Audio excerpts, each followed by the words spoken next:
UP में मुस्लिमों की कुल आबादी 20% है।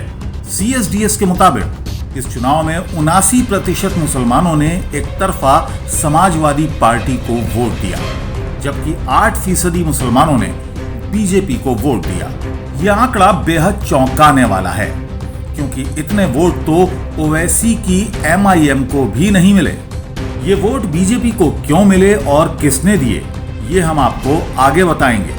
लेकिन उससे पहले बात उस इकलौते मुस्लिम चेहरे की जिसे मोहसिन रजा की जगह योगी मंत्रिमंडल में शामिल कर राज्य मंत्री बनाया गया है।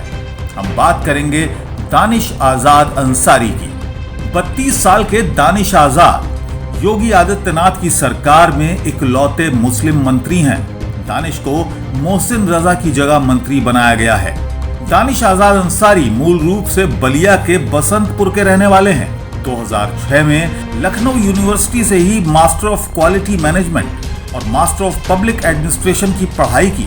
जनवरी 2011 में बीजेपी के स्टूडेंट विंग ABVP में शामिल हो गए।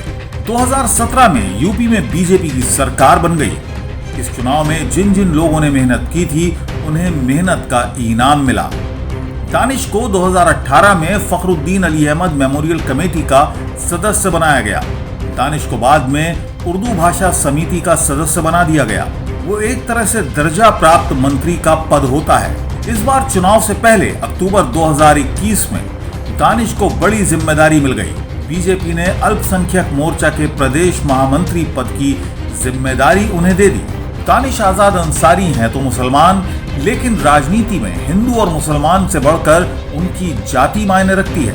दानिश आजाद अंसारी यूपी के उस पसमानदा मुस्लिम समाज से आते हैं जो उत्तर प्रदेश में कुल मुस्लिम आबादी का एक बड़ा हिस्सा है।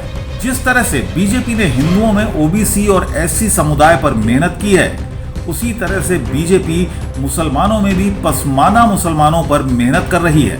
यानी बीजेपी की बांटो और राज करो की राजनीति अब हिंदू मुसलमान से बढ़कर मुसलमान और पसमानदा मुसलमान तक पहुंच चुकी है। पसमानदा मुसलमान बीजेपी के वोट बैंक के एजेंडे का हिस्सा रहे हैं। इसकी शुरुआत वैसे तो साल 2014 से ही हो गई थी, लेकिन इसमें तेजी आई पिछले साल अक्टूबर से।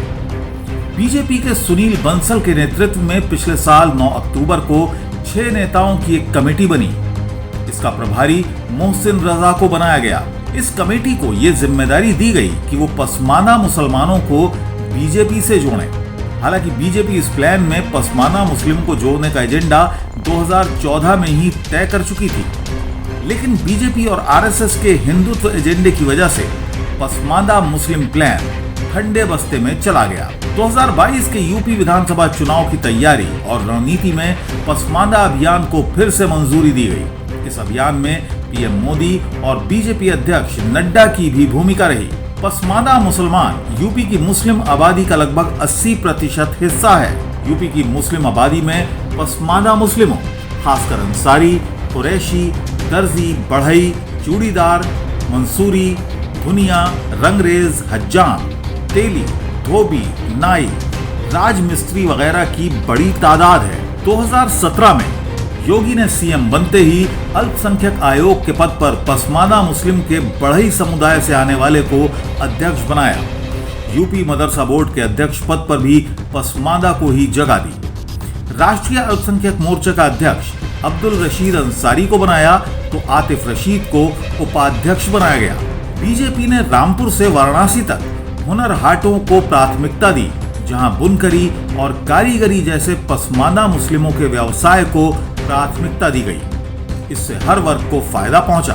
जाहिर है बीजेपी का अगर पसमानदा मुसलमानों को लेकर यह प्रयोग कामयाब रहा तो वो और मजबूत होती जाएगी और खुद को मुसलमानों का हमदर्द कहने वाली पार्टियों का वोट बैंक सिकुड़ता जाएगा।